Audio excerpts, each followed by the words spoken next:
예, 오늘 우리 성경 말씀은 구약의 말씀 여호수아, 우리 저번 주 이어서 여호수아 24장의 말씀 1절에서 15절까지 우리가 보도록 하겠습니다.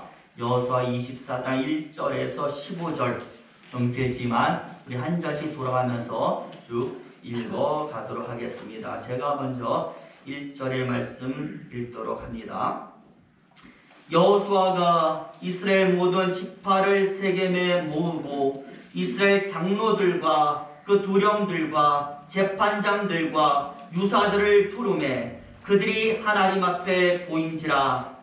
여호수아가 모든 백성에게 이르되 이스라엘 하나님 여호와의 말씀에 옛적에 너희 조상들 곧 아브라함의 아비 나홀의 아비 데라가 강쪽통에 통하여 다른 신들을 섬겼으나 내가 너희 조상 아브라함을 강 저편에서 이끌어내어 가나안으로 인도하여 온 땅을 두루 행하게 하고 그 씨를 번성케 하려고 그에게 이삭을 주었고 이삭에게는 야곱과 에서를 주었으며 에서에게는 세겜산을 소유로 주었으나 야곱과 그 자손들은 애굽으로 내려갔으므로 내가 모세와 아론을 보내었고 또 애굽의 재앙을 내렸나니 곧 내가 그 가운데 행한 것과 같고 그 후에 너희를 인도하여 내었었노라.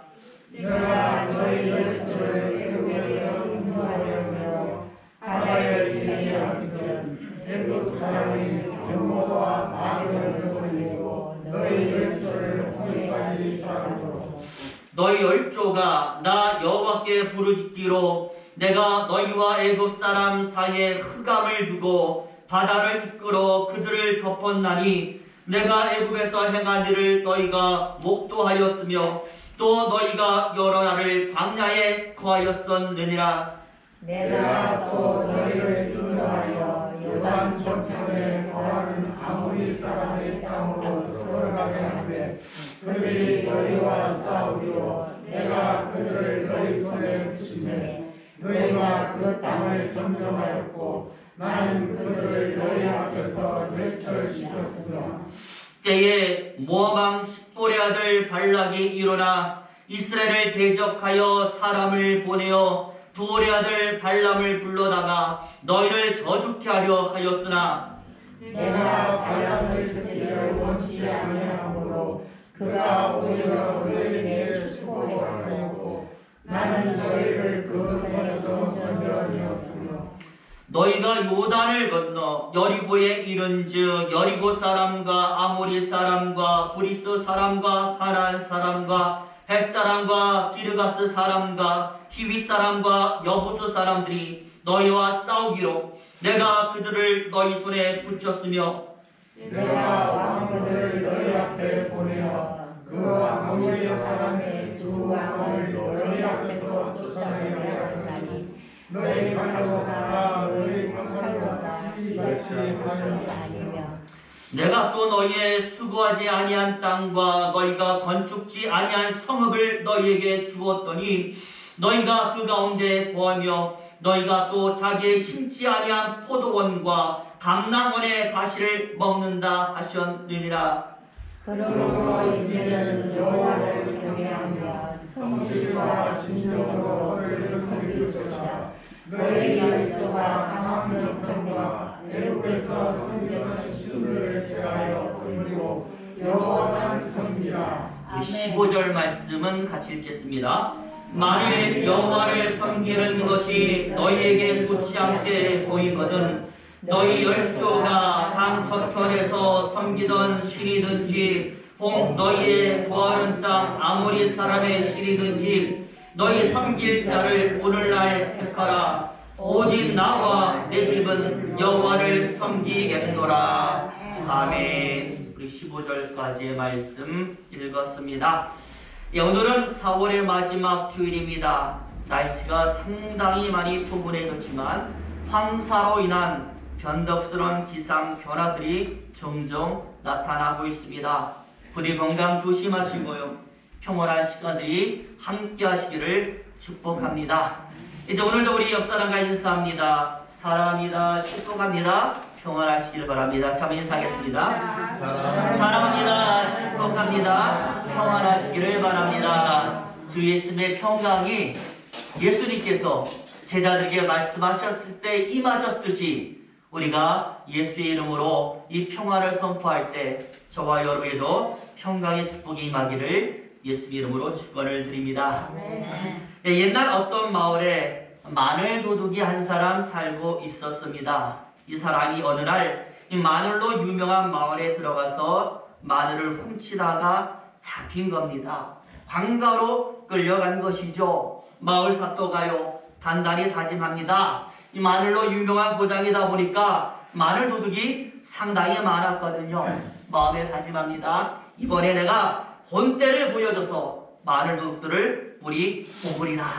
그래가지고 모든 사람이 보는 앞에서 벌을 내리는 것입니다. 잡혀온 마늘 도둑에게 3가지 벌을 내리면서 고르라 이렇게 말을 한 것이죠. 첫 번째 벌은 마늘을 훔쳤으니까 그 벌로 마늘 100개를 날 것으로 그 자리에서 아무것도 먹지 않고 마늘을 먹는 것이요. 두 번째 벌은 곤장을 100대 맞는 것.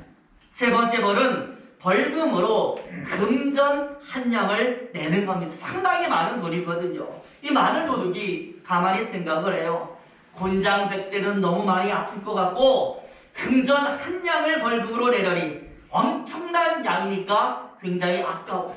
그래가지고 그냥 마늘 100개를 날 것으로 먹기로 그렇게 결정을 합니다. 그런데 문제가 생긴 거예요.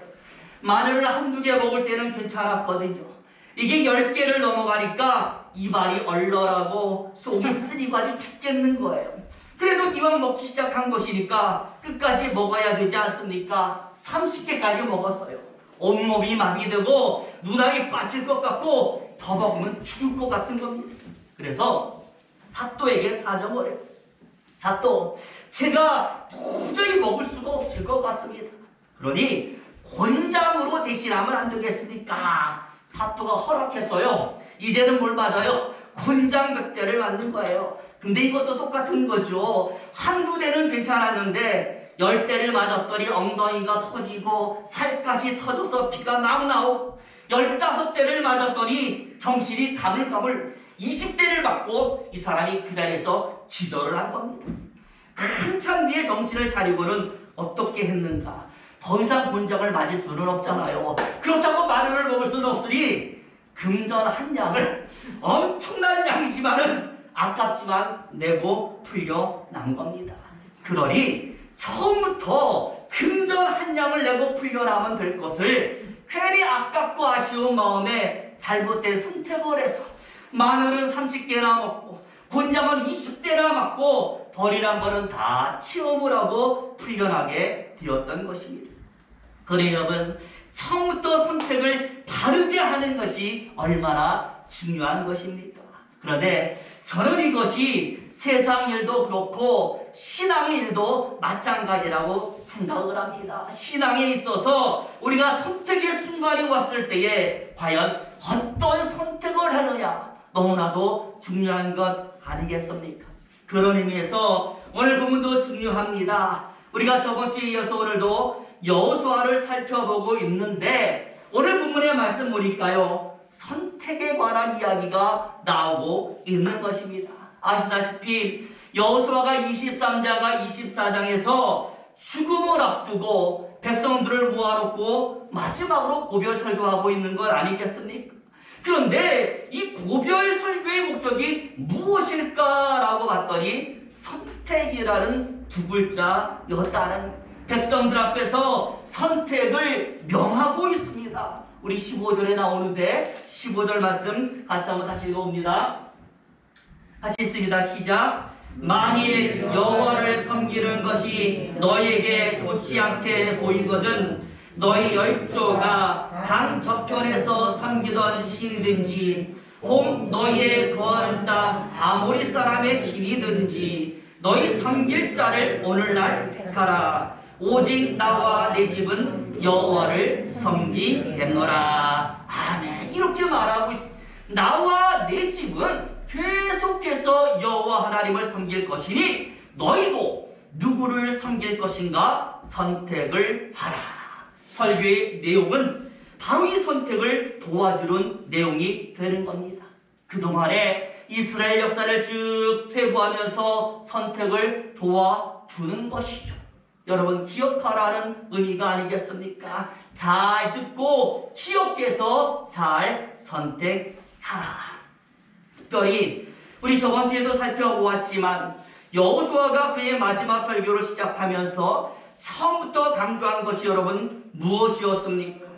우리가 누구인가 하는 이스라엘의 정체성과 안식, 우리가 누구고 어떻게 해야 우리가 안식할 수 있는가, 이것을 이야기를 했어요. 우리는 누구입니까? 하나님을 아는 사람들이고, 그렇기 때문에 우리가 알고 있는 그 하나님께서 우리를 도우시니 우리가 이렇게 가나안 땅에 들어와서 그 삶을 시작했다라고 말씀을 했습니다. 그러면서 이 땅에서 이제 하나님의 백성으로서 제대로 잘 살게 될 때 이게 바로 우리의 안식이 될 것이다 라고 여호수아가 이야기를 한 것입니다. 우리는 하나님의 사람들이기 때문에 제대로 살아야 합니다. 이거 반드시 기억하라고 말씀을 했습니다. 오늘 본문도 마찬가지입니다. 하나님을 아는 사람들로서 그들이 알고 있는 하나님, 그 하나님은 과연 어떤 분이신가 다시 한번 여호수아가 알려주고 있고, 그러니 앞으로 어떻게 살아야 될까 삶의 방향도 알려주면서 이스라엘의 선택을 돕고 있습니다. 여러분, 우리에게도 교훈되지 않겠습니까? 우리가 믿고 섬기는 하나님이 누구인지 여호수아가 알려주니 우리에게 도움이 되는 것이고요. 또 하나님을 아는 사람으로서 어떻게 살아야 될까 그 방법도 알려주니까 우리가 걸어가야 할 삶의 목표도 우리에게 알려주는 겁니다. 그래서 제가 살펴보니까 세 가지의 하나님의 모습을 소개하고 있습니다. 부디 저와 여러분, 오늘 여호수아가 소개하는 이 하나님의 모습을 우리도 기억해서 이 하나님의 모습으로 인하여 우리 믿음이 더욱더 깊어지시기를 예수 이름으로 축원을 드립니다. 자, 먼저 첫 번째로 나오고 있는 하나님의 모습은 따라서 해볼까요? 이스라엘의 시작. 이스라엘의 시작. 그러니까 하나님은 이스라엘의 시작이시다, 이렇게 말씀을 한 거예요. 여러분을 본문의 말씀 자세히 살펴보시면 유난히 되풀이 되고 있거나 강조되고 있는 단어들이 있어요. 주었다라는 단어, 인도했다라는 단어, 붙이다라는 단어, 보냈다라는 단어가 굉장히 많이 나오는데 이 단어가 다 무엇일까요? 바로 하나님에 대해서 알려주는 단어가 되는 거예요.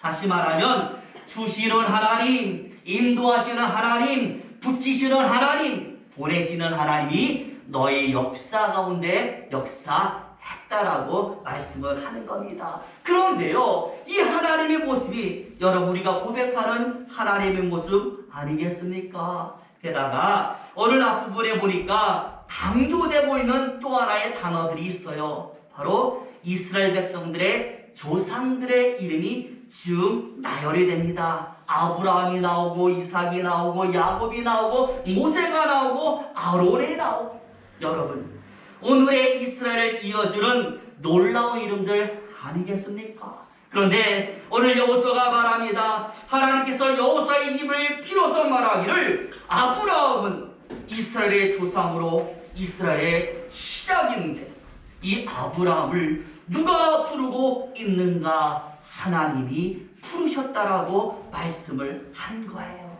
다른 이방신을 섬겼던 아브라함의 아비 데라에게서 아브라함만을 분리시켜서 나 여호와를 섬기는 사람 민족으로 내가 만들었다. 그리고 내가 그에게 대대로 씨를 내려주었다. 그러니 이스라엘의 근원은 하나님이고 하나님을 섬기는 민족의 시작 역시도 하나님께서 하셨다는 이야기를 지금 여호수아가 하고 있는 겁니다. 결국 여러분 이스라엘의 시작이 누구입니까? 하나님이신 줄로 믿습니다. 우리도 마찬가지가 되는 겁니다. 이 세상을 하나님께서 창조하셨고 사람도 하나님께서 만드셨고 이스라엘 역사가 하나님께서 아브라함을 부르심으로 시작하고 있듯이 우리 역시 누가 하나님께서 부르셨기 때문에 존재하는 겁니다. 성도로서 우리의 역사를 하나님께서 시작을 하셨습니다. 결국 우리의 시작도 이스라엘처럼 하나님이 되신 줄로 믿습니다. 그것이 바로 우리 믿음의 기초가 돼요. 내 시작은 하나님이다. 하나님이 나를 시작하셨다. 그렇게 될 때 우리의 끝도 누가? 하나님이 될 줄로 믿습니다. 그래서 하나님은요 알파와 오메가이신 하나님이 되는 겁니다. 그 다음 이제 두 번째 구원인데요, 이스라엘의 구원이신 하나님에 대해서 말씀을 하고 있습니다. 여러분 오늘 말씀 보면은요, 오늘 이스라엘의 역사를 말할 때 아까 말했던 붙이다, 보냈다라는 단어들이 나오고 있는데 왜 붙이시고 왜 하나님이 보내셨을까라고 할 때 뭐 하기 위해서요? 구원하시기 위해서 붙이시고 보내셨다. 먼저는 붙였다라는 단어는요, 이스라엘의 대적들을 하나님께서 이스라엘 손에 붙이셨어요. 8절에 보시면 아모리 사람을 붙이셨고 11절에 보니까 여리고, 브리스, 가나안, 헷, 기르가서, 시위, 여부스, 소위 가나안 지역에 살았던 가나안 축족이라고 하는 이스라엘의 대적들을 하나님이 붙이신 거예요. 그 결과 어떻게 되느냐? 손에 붙였으니까 마음대로 하지 않겠습니까? 승리했다라고 말씀을 하고요. 그래서 이 붙이시는 하나님의 능력으로 그들은 구원을 받았다라고 말씀을 하는 겁니다. 가나안 땅에 들어오게 된 거예요. 여러분 우리도 마찬가지입니다. 하나님이 우리의 대적 사단을 우리의 손에 붙이시면 우리는 사단과 싸워 승리할 수 있는 줄로 믿습니다. 여기 보냈다는 단어도 마찬가지죠. 여러분 무엇을 보냈습니까? 5절에 보니까 모세와 아론을 애굽에 보냈고 12절에 보니까 왕벌을 전쟁터에 보냈어요. 그래가지고 애굽에서 이스라엘 백성들을 구해냈고 아모리의 두 왕 앞에서 이스라엘을 구하셨다라고 말씀을 하는 겁니다. 참 재밌는 것은요, 정말 아모리의 두 왕이 다 쳐들어와서 전쟁을 하는데 이스라엘 백성들은 싸움을 못하니까 하나님이 누굴 보내요? 왕벌을 보내가지고 그 벌 때문에 이 거대한 군대가 도망치도록 하나님이 만드셨다라는 이야기, 얼마나 재미있습니까? 당신의 백성을 보내기 위해서 하나님은 사람만 보내는 게 아니라 이런 동물이라든지 자연을 사용해서도 하나님의 백성을 구하시는 줄로 믿습니다. 그래서 하나님은 이스라엘에 있어서 구원하시는 하나님이 되고요, 우리에게도 마찬가지라서 예수님을 보내시니 죄인이 있던 우리가 자유를 얻었고 우리가 하나님의 백성이 된 줄로 믿습니다. 그래서 하나님은 우리에게도 구원하시는 하나님이 되시는 것이죠. 자, 이제 마지막 세 번째는 이스라엘의 세우심이라고 말하는데요, 세우시는 하나님의 모습이 나와 있어요. 어떤 단어를 통해서 인도하셨다, 주셨다라는 단어가 이에 해당하는데요, 제가 오늘 말씀드립니다. 여러분들 소망하시길 바랍니다. 이스라엘 인도하신 하나님, 이스라엘에게 주신 하나님, 오늘 우리도 인도하시고 우리에게도 주옵소서.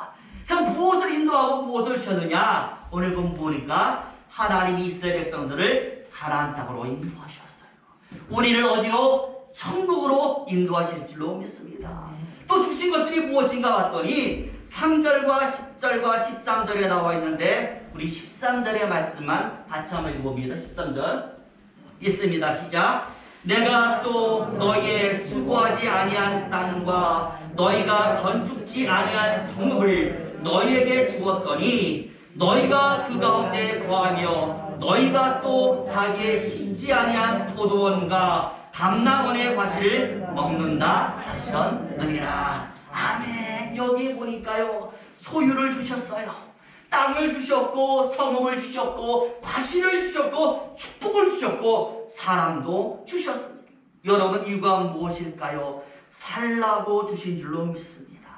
가나안 땅에서 안정된 삶을 살라고 하나님이 이런 많은 것을 주신 거예요. 약속하신 땅에서 그 백성들이 안정되게 살라고 하나님께서 소유도 주시고 사랑도 주시고 축복도 주시고 과실도 주시고 그 열매로 그 땅에서 이스라엘 삶이 이스라엘답게 세워질 수 있도록 하나님이 이렇게 많은 것을 주신 줄로 믿습니다. 세우신 하나님의 모습이 나와 있는 겁니다.